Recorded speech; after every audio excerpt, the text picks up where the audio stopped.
Buenos días. Iniciamos el programa semanal de Cita con la Memoria, un espacio del pasado en el presente.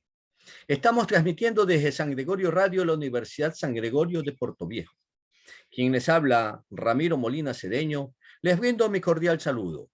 Esta mañana, como cada sábado, estaremos dialogando con un conocido personaje manabita.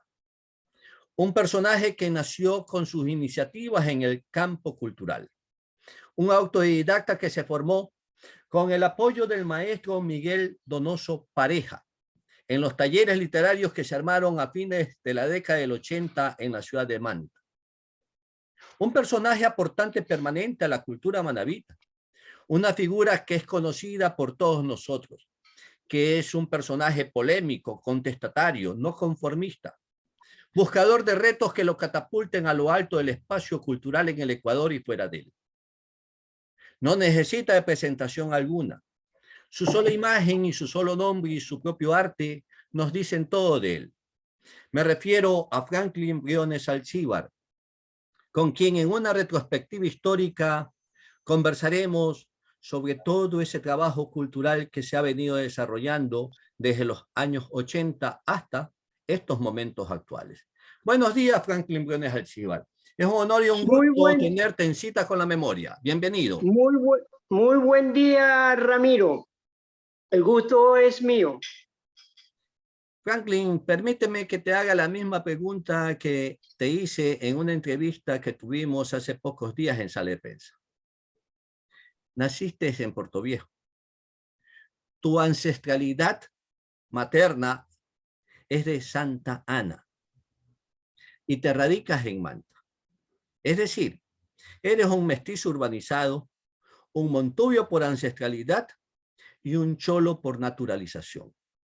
Los tres campos que España impuso a su creación y existencia desde la colonia y que fue continuada en la República. Franklin, ¿de qué te ha valido esta identidad múltiple de mestizo urbano, de montubio y de cholo para tu formación en el ámbito cultural? Pues creo que lo identitario, que por una parte ha sido una búsqueda desde que empecé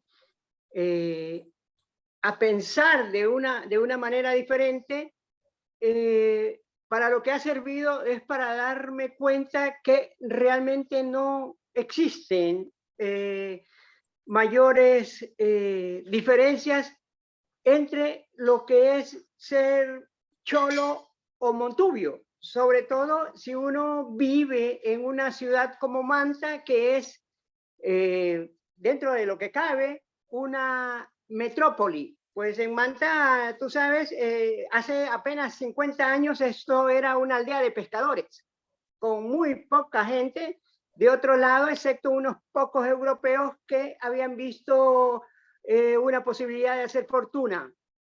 Y lo de los montubios creo que fue una corriente migratoria que surgió a partir del año 62, 63, 64 como consecuencia de la sequía, como consecuencia a veces de las lluvias y como consecuencia también de la construcción entonces del muelle de Manta. Dentro de esa corriente es que mi familia, mi padre era constructor, se fue para Manta.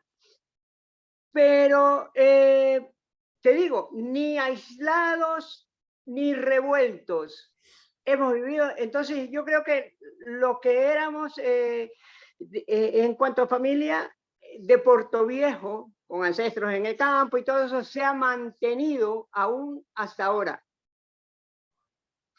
Claro, Manta prácticamente tiene... Entonces, no he tenido problemas mayor con la identidad. Me considero siempre un montubio.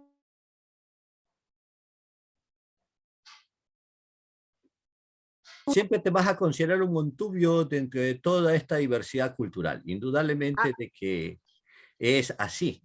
Porque tu ancestralidad mismo que proviene de allá de Santana, de ese sector montañoso, ese sector agreste, ese sector campesino, desde el sector Montubio, que colindaba también con 24 de mayo, y que prácticamente la población, estas dos poblaciones casi que se corrieron hacia Manta.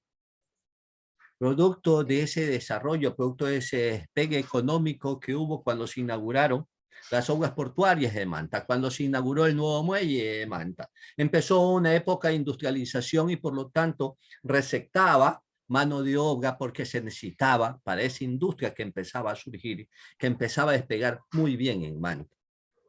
Esto conllevó a que se diera la existencia de una universidad en Manta, una universidad que primeramente estuvo dirigida por Morán Lucio, de Jipijapa, que fue la Universidad Laica Vicente Rocafuerte de Guayaquil, con extensión en Manta, que se creó en el año 68, y que más tarde, después, en la década del 80, tuvo de rector a Medardo Mora Solórzano.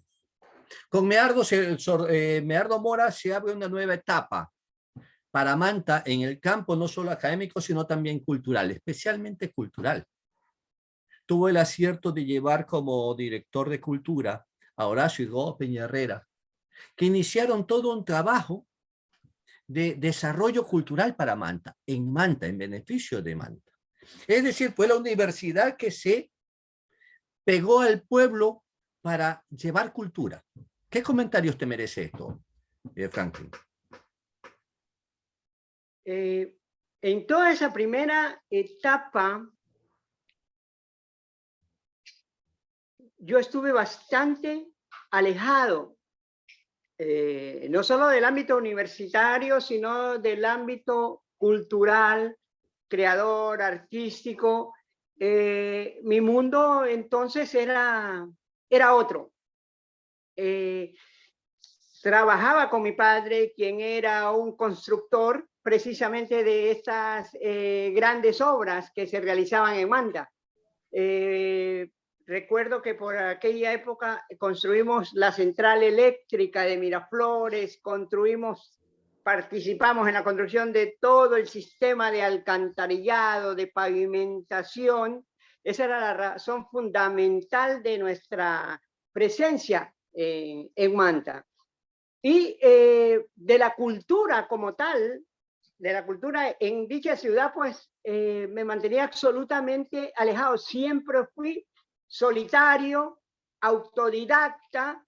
Entonces, el tiempo que tenía más allá del trabajo, todo ese excedente lo utilizaba en leer grandes autores, independientemente de lo que pasara. Lo digo tal vez con un poco de pena, sí, independientemente de lo que pasara culturalmente en Manta, en la provincia o en el país, ¿no? Mis autores eran pues, los que iban a ser mis grandes maestros universales. Vivía enclaustrado en esa realidad de ser un comelibros. Entonces, realmente tuve muy poco acercamiento a la universidad hasta que el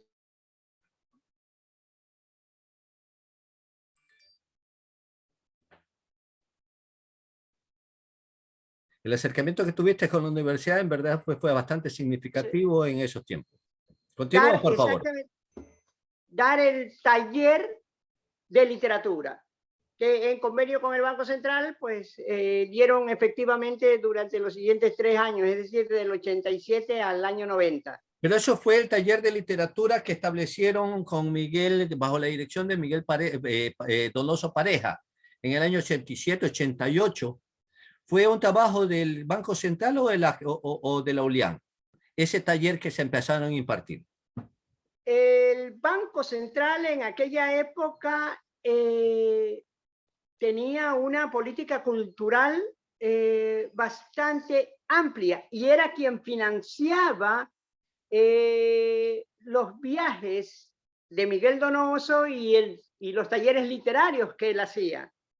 ¿Qué tanto influyeron en ti esos talleres? ¿Qué tanto influyó en ti para tu formación posterior ese trabajo tallerista que se realizó en ese tiempo con Miguel Donoso? Puedo decir que todo lo que soy como escritor, como creador, se lo debo a Miguel Donoso Pareja, a quien lo considero mi maestro, no solo en la cuestión cultural, en el arte, sino incluso maestro de vida. ¿Quiénes participaron contigo en esos talleres literarios de Miguel Donoso? Bueno, inicialmente hubo, de lo que recuerdo, 10 participantes, pero ni bien inaugurado el taller, que se daba cada 15 días, fin de semana cada 15 días, 2 reuniones, ni bien empezado esto, Miguel hizo una limpieza y pues quedamos 8, quedamos 6 y luego creo que nos quedamos 5 miembros en ese taller durante un periodo más amplio de, algunos se quedaron 3 años, ¿sí? Otros como yo y como Pedro Gil estuvimos 1 año, ¿no? Porque al año siguiente nos publicaron el libro casi de inmediato, porque nosotros o aprendimos rápido o escribimos lo suficiente para publicar el primer libro en la Casa de la Cultura del Guayas. Entonces, allá en el Guayas yo estuve también otro año más en el taller de Miguel, un taller mucho más avanzado con talleristas que ya eran escritores profesionales, gente que en ese momento pues son de lo mejor que hay en el país. Indudablemente Jorge parece que... Martino, Raúl Vallejo, ¿Ya? el Jorge Velasco Mackenzie, mucha gente que estuvo en los talleres con Miguel. Pero eso fue ya en Guayaquil a nivel nacional, ya con una convocatoria mucho más amplia, una participación mucho más fuerte de otros gestores, de otros individuos que también se inclinaban por este campo. Vallejo, por ejemplo, Cholo de Manta también, uno de los grandes poetas del Ecuador, ¿no? Si no me equivoco. Allí prácticamente que los talleres que se hicieron en Manta parece que el que más amplitud tuvo en ese campo, porque abarcaste algunos campos literarios, la poesía, el cuento, el relato, el cine, el guionismo para la dramaturgia. También estuvieron, si no me equivoco, Raimundo en la narrativa, en la tradición oral, estuvieron también Carlos Valencia, que tiene sus componentes y tiene su valor en el campo del cine, estuvo Pedro Gil en la poética, es decir, se reunieron personas con diferentes tendencias en estos géneros literarios. Sí, una aclaración, ahí no estuvo Raimundo ¿No Zambrano, no estuvo? estuvo Carlos Valencia, ellos eran de Raimundo narrativa oral, ¿no? Y acá lo Claro. que tratábamos era creación literaria. ¿Ya? Entonces no estuvo Raimundo, no estuvo Carlos Valencia, no estuvo Nixon, no, nadie de ellos. Estuvieron, sí, Víctor Arias, estuvo Patricio Lobato, de Quito, pero afincado Sí, en Manta en mismo. Manta durante 40 o 50 años. Estuvo un hermano de Raimundo Zambrano, que se llama Ramón Zambrano. Ellos estuvieron, estuvo Gustavo Andrade, estuvo Stalin Valdivieso, ¿sí? de los que iniciaron, pero no concluyeron luego por diferentes razones. Lógicamente, estuvo Ubaldo Gil, el hermano de Pedro, que de alguna manera fue el mentalizador de ese taller. Sí, continúa. no recuerdo otro nombre, pero básicamente eso. Ah, estuvo Libertad Regalado. Ya. Libertad Regalado, que era la única mujer. Pues el taller era bastante, ahora dirían, bastante machista. Éramos individuos hombres, ¿no? Y Libertad.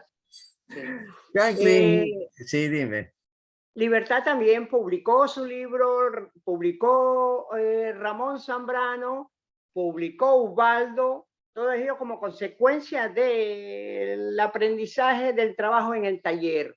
Y publicamos Pedro Gil y yo. Pero nosotros lo hicimos en el primer año y los otros tuvieron que estar 3 años en el continuo aprendizaje, que era bastante duro. Nada permisivo el maestro que tuvimos. Entonces, imagínate, si uno consiguió ser autocrítico, pues en mi caso se lo debo absolutamente a Miguel Donoso. ¿De dónde nació en ti esa corriente para acercarte al cine? Fuiste un personaje principal en 2 series. No, para nada. Lo mío era básicamente la creación. Imagínate que cuando era adolescente, ya te digo, era un ratón de biblioteca y todo, pero tenía mis gustos por toda la era hippie. Era un hippie atrasado, ¿no? Era un niño, pero mis gustos iban por ahí. Y lo que yo hacía era leer, escuchar música y crear canciones. Yo llegué a crear 520 canciones que cuando cumplí la mayoría, cuando cumplí los 18 años, decidí hacer una autocrítica y fue bastante duro el asunto y quemé todo lo que había escrito para entonces. Entonces, yo ya tenía un antecedente creativo y fue cuando llegó Miguel y hizo esta propuesta, esta convocatoria, que yo recién empecé a escribir cuentos ahí. Escribí, de hecho, 3 cuentos específicamente para mostrarlos a Miguel, ¿no? Y tener la oportunidad de ingresar al taller. Y porque yo era autodidacta, no había ido a la universidad, ¿sí? Era un tipo bastante alejado de toda la cuestión académica, estudiantil. Había tenido problemas con la educación oficial, ¿sí? Mientras estudiaba en el colegio, terminaba retirándome en el mes de octubre simplemente porque lo que me enseñaban yo ya lo sabía, y de una manera más profunda, porque mi vida era trabajar con mi padre y leer, trabajar con mi padre y leer. Entonces, difícil ese acercamiento. Luego lo otro, de que haya terminado en la televisión o el cine, vino como consecuencia de la publicación de mi primer libro. Por eso te decía, ese viraje que tuviste. El libro fue muy bien aceptado, tuvo una magnífica crítica y eso me llevó a ser objeto de muchos comentarios de estos intelectuales, escritores que tenían su espacio en los medios nacionales. De alguna manera me catapultó rápido y favoreció mi ingreso a la televisión. ¿Cómo fue ese ingreso, estimado Franklin? Porque tú llegaste a ser personaje principal en estas series televisivas de Ecuavisa ya por el año 1992, es decir, estamos hablando de 30 años atrás. Un canal que antes te decía por interno que me sorprende porque en ese tiempo desplegó toda una actividad y también recursos. Ecuavisa en ese sentido incursionó también por darles impulso a la novelística nacional, una novelística que para entonces empezaba a considerarse con mucha seriedad porque la CONAIE en ese tiempo como organización indígena resurgía con mucha fuerza. Una novelística que en la década del 30 llegó prácticamente a crear esa nueva escuela de lo social indigenista en el Ecuador. Es decir, que los Sangurimas con la que tú te lanzas al estrellato en esta serie, en este largometraje de Televisa, de Ecuavisa, prácticamente la llegas a reanimar y a revivir luego de 60 años de haber sido escrita.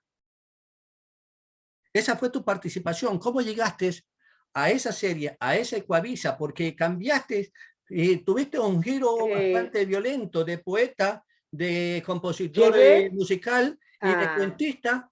los A actriz. Sangurimas, se hicieron gracias a que el canal me despidió.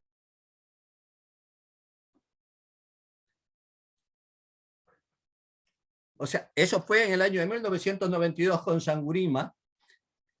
A formar un equipo con 4 escritores, ¿sí? Que uno era Miguel Donoso Gutiérrez, el hijo de Miguel Donoso Pareja, que había estudiado en México, en Brasil, y era pues un experto en guiones, tanto para comerciales como para otras cosas. Entonces, él fungió de jefe y, debo decirlo, fue Miguel Donoso Pareja quien me recomendó para mi ingreso a Ecuavisa, donde inicialmente también hubo 8 que eran escritores, habían sido talleristas de Miguel. De alguna manera fue gente del taller de Miguel los que accedieron a ese espacio en Ecuavisa, que por entonces era muy elitista. La gente que estaba en los cargos altos, pues era de la clase económicamente alta, patricia de Guayaquil. Y entonces entré el 1 de abril de 90 y la primera misión era escribir una telenovela de 100 capítulos. ¿Sí? La escribimos durante el primer año porque Ecuavisa quería entrar en grande al negocio de las telenovelas. No sé si se cortó, no, al negocio de las telenovelas. Pero no prosperó eso, prosperó otro hecho que era de comprar libretos venezolanos, ¿sí? O traer escritoras venezolanas para que hicieran dichos culebrones. Y nosotros no estábamos de acuerdo con que se hiciera una telenovela tipo venezolano si podíamos nosotros crearla desde el origen mismo y que tuviese una identidad propia, una telenovela ecuatoriana de calidad. Como renunciamos a hecho, en el año 92, Navidad del 92, renunciamos, renunció Miguel, renuncié yo, dejé de todas maneras un proyecto de lo que quería, de lo que yo pensaba que debía ser la televisión ecuatoriana en cuanto a dramatizado. Dejé el proyecto de los Sangurimas, ¿sí? Y coincidió que por entonces vino al país Carl West, un yugoslavo, ¿sí? Y que tenía los contactos suficientes como para dirigir. Le dio Ecuavisa a él para que leyera la propuesta mía y me llamaron, después de que ya estaba fuera del canal, me llamaron para que escribiera el guión, para que fuese a conversar sobre la propuesta. Fui, me puse de acuerdo con Javier Alvarado, ¿sí? Les cobré muy alto, todavía se manejaban los sucres, pero claro, si ellos les pagaban a los escritores extranjeros en dólares y les daban departamentos, les daban carros, les daban empleados, yo dije, yo quiero lo mismo. ¿Sí? Yo quiero lo mismo. Y pues me dieron. O sea, yo cobré bastante bien por ese primer guión de los Sangurimas, que eran 6 capítulos, ¿no? Y que no solo...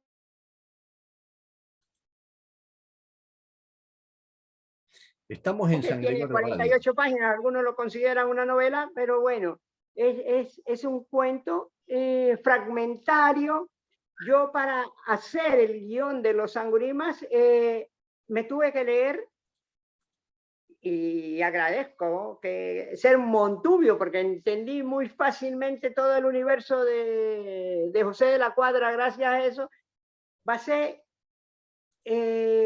la serie en toda la obra de José de la Cuadra. Tanto sé que por ahí podrías ver que hay una banda de pueblo, no, excepto la tigra, pero era el universo de la Cuadra que trataba de llevar a la televisión y que finalmente fue llevada y te digo, tuvo éxito. Pero lo que yo hice fue exclusivamente escribir el guión, que era en esa época pues algo grandioso, pues no había guionistas en ese país, ¿sí? No había guionistas, menos transformadores, ¿no? Adaptadores de la literatura a la televisión o al cine. Después de Los Sangurimas vino otra serie, A la costa de la Mateño Luisa Martínez, una novela descriptiva, paisajística, hermosísima.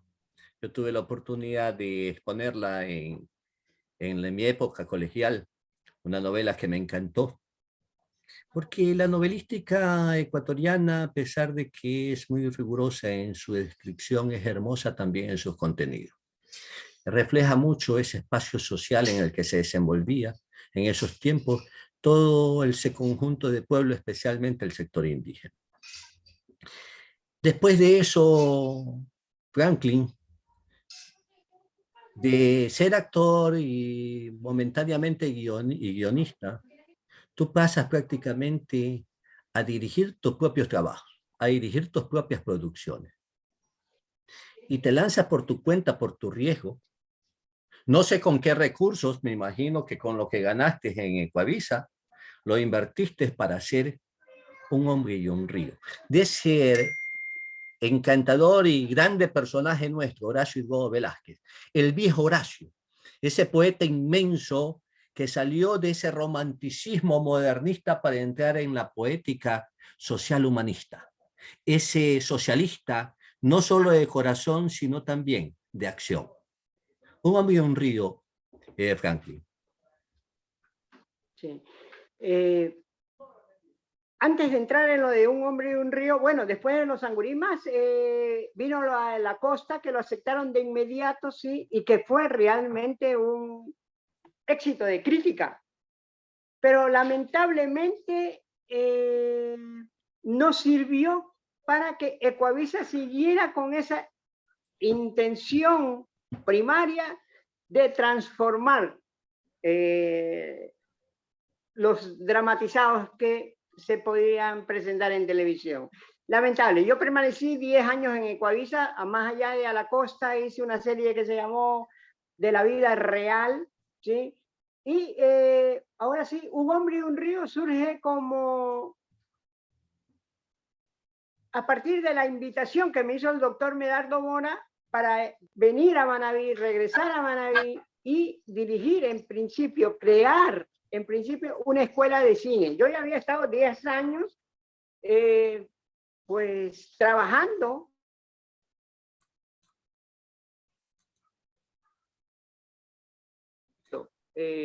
con maestros de calidad superior, muchos de ellos, o la mayoría de ellos, extranjeros, muy buenos, algunos colombianos, como el director Jorge Alistriana, con quien colaboré en una productora en Colombia, y con quien teníamos un proyecto buenísimo, justo antes de que yo decidiera dejar la televisión atrás.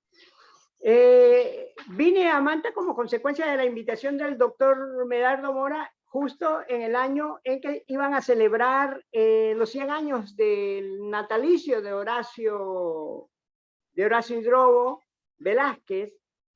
Y una de las cosas que me pidieron ahí, que me pidió el doctor Mora, fue precisamente que hiciera un cortometraje sobre la obra de Horacio Hidrobo, Un hombre y un río, ¿sí?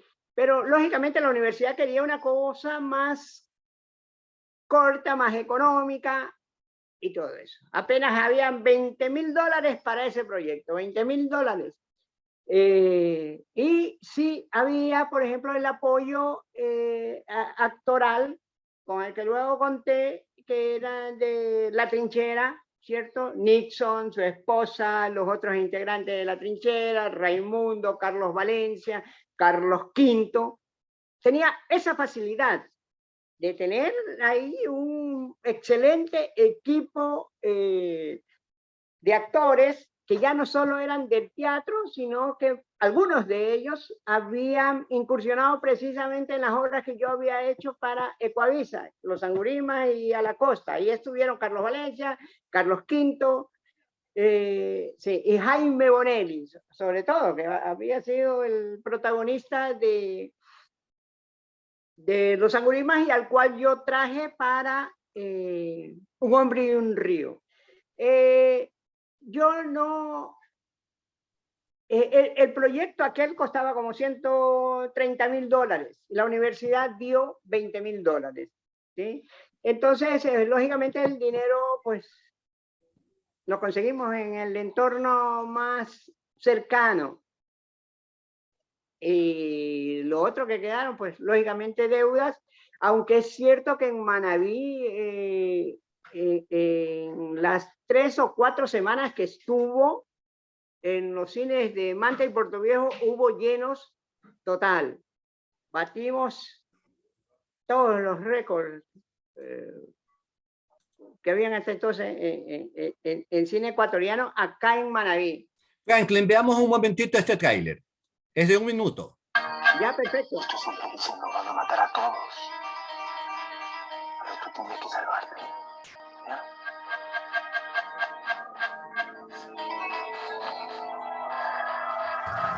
Cuando tú seas grande, tú tienes que vengar la muerte de toda tu familia. Hacerle pagar a cada uno de tus dulces todo lo que nos están haciendo.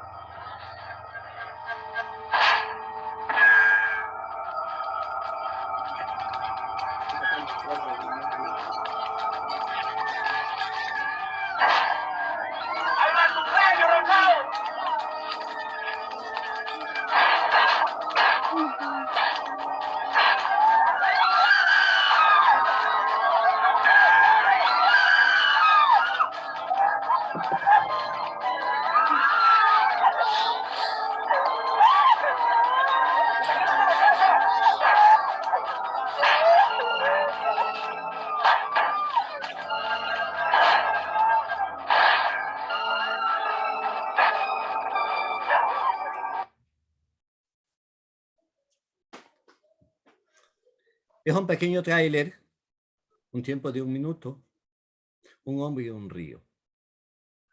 En verdad que fue una obra que, si bien es cierto, no alcanzó una dimensión en América, fue un gran intento, fue un gran esfuerzo por iniciar algo aquí en Manabí y por proyectar también la novelística manabita. Tuviste mucho que ver en este trabajo, no solamente por la experiencia que tuviste, sino también por el ánimo y las ganas con que trabajaste en esta producción. Porque el guión, porque tú lo produjiste, porque tú lo dirigiste y lo proyectaste a tu forma, a tu manera, a tu gusto, a tu visión. Fue un buen trabajo en sí. Aparte de Manabí, ¿dónde más destacó esta obra? Bueno, la película estuvo presente en el Festival de Cartagena de Indias en Colombia, estuvo en el Festival de Montreal, ¿sí?, en Canadá. En ese año, en el 2013, estuvo en el Festival Internacional de Cine de Cuenca, estuvo en el Festival Internacional de Cine de Quito, ¿sí? Luego fue transmitida por Ecuador TV. De Ecuador TV, eso debe haber sido por el 2010, no recuerdo exactamente. Y pues se ha visto en algunos lados, eventos en el extranjero, también en Europa, lastimosamente, pues el dinero siempre es necesario para difundir. Uno puede hacer una película, pero si luego no cuenta con los mecanismos suficientes para ponerlo en las ventanas y mostrar el producto, es como que no existiera. Es como que no existiera. Entonces faltó dinero para eso. Me faltó dinero para hacer una postproducción correcta. La película fue presentada sin que hubiese un trabajo de postproducción, tanto en lo que tiene que ver con el sonido y lo que tenía que ver con la imagen mismo, con la coloración de la imagen y con el sonido. En esa época, bueno, las salas de cine no todos tenían un nivel 5.1 para percibir el más mínimo error, pero para mí, y esta cuestión autocrítica ya la tenía entonces, pero permanece, no fue una película tan lograda como hubiese sido si teníamos un poquito más de dinero. Siempre el dinero ha sido una barrera que no se ha En el podido cine vencer lo en es. la vida. Si no hay dinero, lamentablemente no hay, o hay una obra con problemas. Mira, ahora yo tengo una película que se llama Manabas, La vida sigue. La empecé en el 2013. ¿Con quiénes trabajaste estuviste trabajando en esa película de Manabas? 3 o 4 creo que la terminé, pero el proceso del sonido, está incompleto. Y por cuánta falta de dinero, creo que son $18,000, porque hay que alquilar una sala para mezcla de sonido y todo eso, tengo que pagar las canciones. Ahora estoy precisamente en ese momento en que podría solucionar las cosas. De modo que esa será una película que veremos este año, Manabas, La vida sigue. Sí, porque la Con vida debe actores. continuar y tu trabajo no se puede perder. Toda esa experiencia que la has acumulado desde los años 90 con las series que empezaste allí con Ecuavisa, que fueron series magistrales, y después con tu propio trabajo, tu propia producción, bajo tu propia dirección en otras obras locales, manavitas, tuyas propias, no puede pararse, no puede truncarse por una situación económica meramente. Debe continuar produciendo Franklin Briones. Y en ese sentido, vamos a otro campo, porque después de lo que incursionaste en el cine, estuviste en los guiones, fuiste dramaturgo, te empezaste a sentir y a vivir ya como dramaturgo, tuviste un salto gigantesco en un campo que fue laborioso, en un campo que fue complejo, casi nuevo en el país, porque incursionaste en el cine mismo, pero entre otros géneros, entre otros campos bastante duro y hasta polémico, podríamos decir, para esos tiempos. Empezaste a trabajar en la decoficción, en el que mezclas la realidad con personajes y hechos que fueron inventados, fueron creados también por ti. Es decir, la mezcla propia de lo que es una decoficción. El producto de la realidad y la imaginación conjugándose. Lo haces con un guión que fue tuyo, muy tuyo. Lo diriges también tú. Esa decoficción a la que denominaste en el nombre de Dios, Viva Alfaro Carajo, debió traerte comentarios favorables, pero también bastante polémicos y contrarios. Cuéntanos de ello, Franklin. Sí, mira, esa docuficción, pues, no es, te hablaba de las obras inconclusas, no es algo que esté en mi currículo. Sí, porque solo fue un teaser, le llamamos un teaser que viene a ser un dossier de lo que uno pretende hacer, ¿sí? Esa docuficción la hice a partir de la necesidad de mostrar toda esta ancestralidad revolucionaria que teníamos los manabitas y que de alguna manera se repetía 100 años después con este fenómeno que se estaba creando, fenómeno político que se estaba creando, llamado la Revolución Ciudadana, con Correa al frente, y Correa, que se decía hasta descendiente indirecto de Eloy Alfaro, ¿sí? Y entonces Eloy Alfaro para mí era una figura que siempre estuvo presente en los relatos de mi padre, porque supuestamente mi abuelo, mi bisabuelo habían sido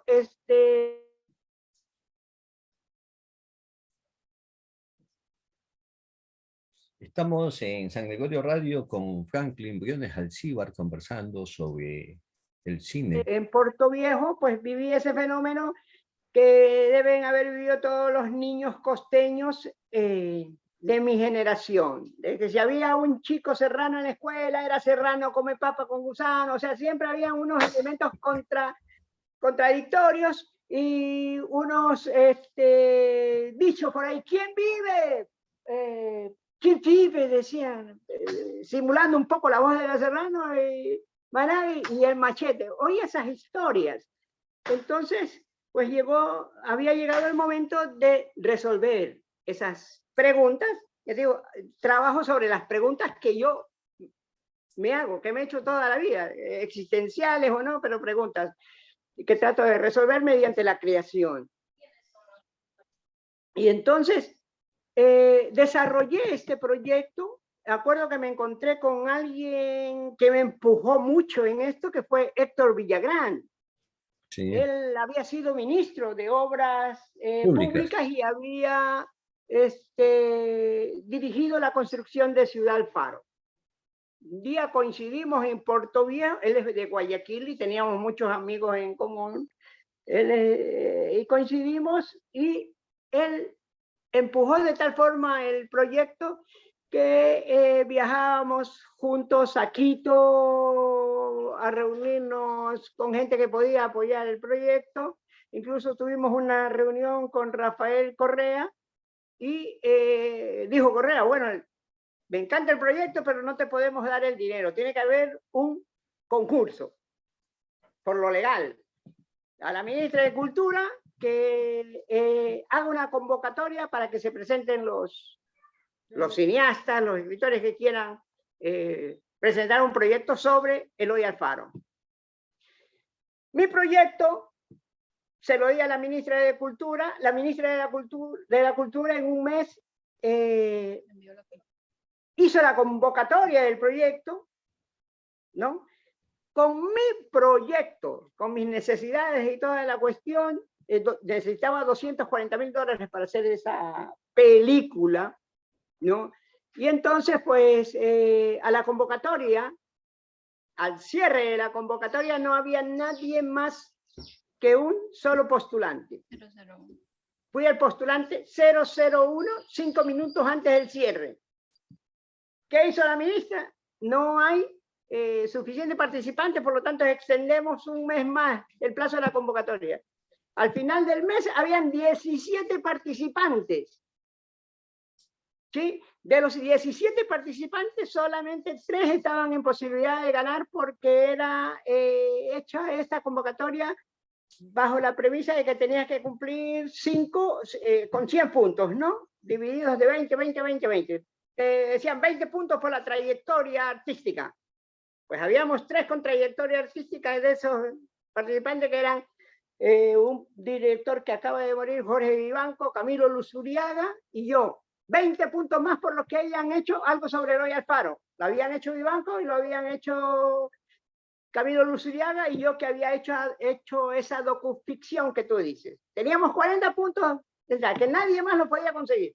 Y sin embargo ganó una chica que tenía 23 años, que no había hecho nunca nada en su vida, ¿sí? era estudiante de cine todavía en Alemania, ganó ella. Tuvo 100 puntos por Correa. Sorpresa. Estamos transmitiendo desde San Gregorio Radio, la Universidad San Gregorio de Puerto Un Viejo. esbozo de lo que íbamos a hacer, ¿no? Esa docuficción la hicimos ahí entre 4 personas, ¿sí? Y te traje a un par de amigos, Gonzalo Samper, que era actor, y otros, y un grupo de amigos, tanto de Manta como de Puerto Viejo. Pero no la puedo considerar una obra terminada. Lamentablemente, pasó esto y no la pudimos hacer. Son las Que excepciones y hubiera sido excepciones una visión diferente sobre Eloy Alfaro y sobre la revolución, porque era una visión desde Manabí, ¿no? Una visión quiteñocentrista, claro. ¿sí? Ni bicentralismo, porque era un punto de vista manabita, ¿no? Para los guayaquileños, pues el 5 de junio de 1895 es una obra de ellos, y no es así, ¿no? Decimos Ellos Franklin, podemos considerar, Franklin, que ese fue un golpe bajo en toda tu trayectoria, porque prácticamente cortaste todo eso, pero incursionaste en otro campo. Tú eres de giros drásticos en los tiempos, porque después de haberte consagrado como guionista, como director de cine, después de haber hecho narrativa, después de haber hecho creaciones artísticas, poesía y todo, pues después de haber sido actor principal, ¿ya? Director de cine, te fuiste al campo de la educación. Pasaste a ser maestro de generaciones, a compartir tus conocimientos y experiencias con otras personas, con otros jóvenes que estaban ansiosos también de incursionar en estos campos culturales. Pasaste a ser guionista televisivo, también pasaste a ser consejero en la televisión pública nacional, pero principalmente hay algo que te marcó en esos tiempos. Llegaste a ser director de los talleres de cine en la Universidad Laica Eloy Alfaro de Manabí, en los tiempos también. Me imagino que sembraste para cosechar, que debieron quedar esos pupilos que emularon tu trabajo y siguieron tus pasos en estos trabajos, tanto de televisión como talleres académicos. ¿Qué experiencias gratas te acompañan de esos tiempos no muy lejanos como maestro en ese campo?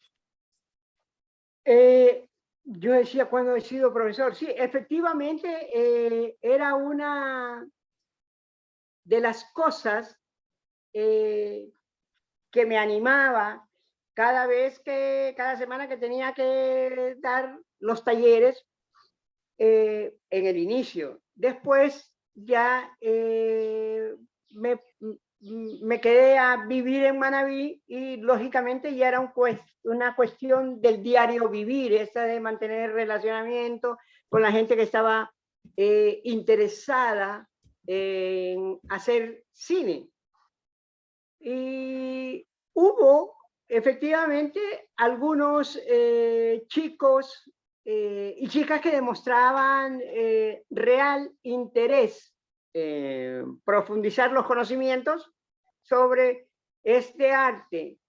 Pero lo de siempre, a pesar de que era más posible conseguir los instrumentos, los equipos para hacer las obras, cámaras cada día más económicas, ganas de hacer no faltaban. Sin embargo, la gente carecía de una de las cosas más importantes en este ámbito del cine. Estamos en un diálogo directo con Franklin Brenes. El actor, todo el mundo quiere producir, pero son muy pocos los que pueden escribir y escribir de una manera original. Porque tú ves, de hecho en Manabí se han realizado algunas cosas, pero a nivel de historias bien contadas hay mucho que lamentar. Lamentablemente, no son historias que podamos decir son propias. Todos los días hacen obritas aquí, ahora para el Facebook de Watch y todas esas cosas. Pero falta calidad, falta escritura, que no es un mal de Manabí solamente, sino del país y probablemente del mundo. ¿Por qué? Porque escribir un guión, no es una cuestión que tenga que ver exclusivamente con el talento o con la creatividad. Para escribir un guión hay que bajarse, hay que ser un poco más humilde y hay que bajarse al nivel casi de la artesanía, una artesanía creativa, ¿sí? Pero la dramaturgia cinematográfica es un asunto que uno aprende a dominar con el tiempo y con el trabajo, con la escritura, con la persistencia. Esa persistencia le hace falta a mucha gente que ha incursionado, ha intentado incursionar en esto.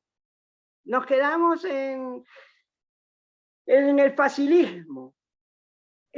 Piensa la gente que escribir un guión es como escribir una novela, escribir un cuento, y no. No, porque hay patrones que cumplir en estas obras, sean del cine o la televisión. Franklin, nos quedan pocos minutos, escasamente 7 minutos, y hay algo que no se puede dejar de tocar. En todos tus proyectos, en todo tu trabajo en estos últimos años, has contado con ese apoyo, con ese baluarte principal en tu vida, con esa almendra que alimenta tu pensamiento, tu cuerpo, tu corazón, con tu esposa. Y en ese trabajo que has Por tenido supuesto. también con ella, fortaleciendo y realizando en estos últimos años, están 69 cuentos y también esa narrativa que aún estás por entregar, Coitus Interruptus. ¿Qué nos cuentas de ello? Pues es cierto, desde el 2011 que estoy con Almendra Tello, creo que me he vuelto más creativo. Me he vuelto más creativo, definitivamente, porque aparte de ser mayoritariamente la musa de mis escritos, es una colaboradora muy, muy eficaz, desde el acto mismo de exigirme que escriba, ¿sí? Es quien me exige que escriba. Yo habría escrito muchísimo menos si no siempre ella estuviera exigiéndome y permitiéndome que el tiempo que dedico a esto sea efectivamente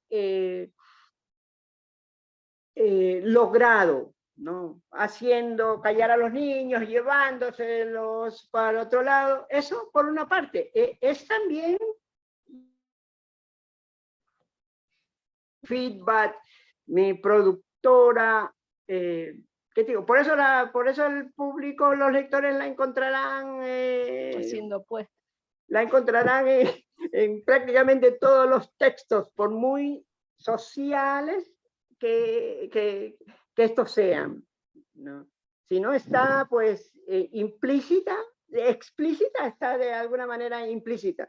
Además que es fotógrafa, ¿sí?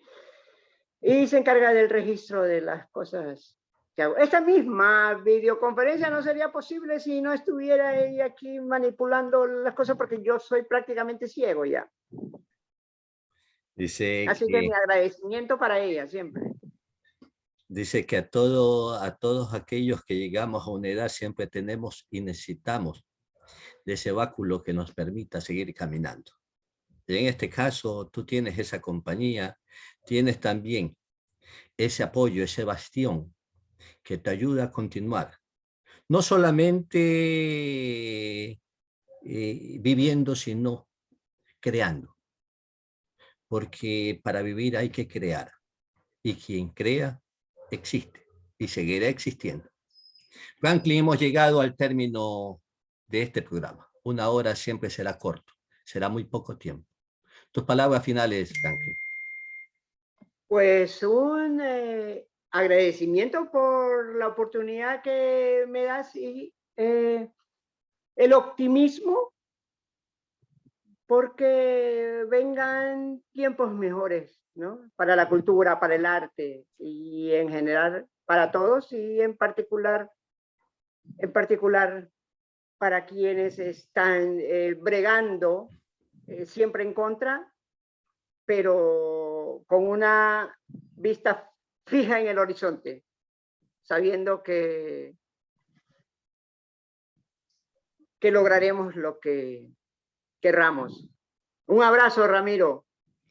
Agradecemos a ustedes su sintonía por San Gregorio Radio en su dial 106.1 de la Universidad San Gregorio de Puerto Viejo y a quienes nos siguen por canal de YouTube y Facebook. Mi agradecimiento especial a nuestro invitado, Franklin Briones Alcíbar, y a quienes están detrás de los micrófonos de San Gregorio Radio. Ellos son Renan Álava Castro y Manuel Andrade León. Hasta el próximo sábado, en un nuevo encuentro en Cita con la Memoria. Tengan ustedes muy buenos días.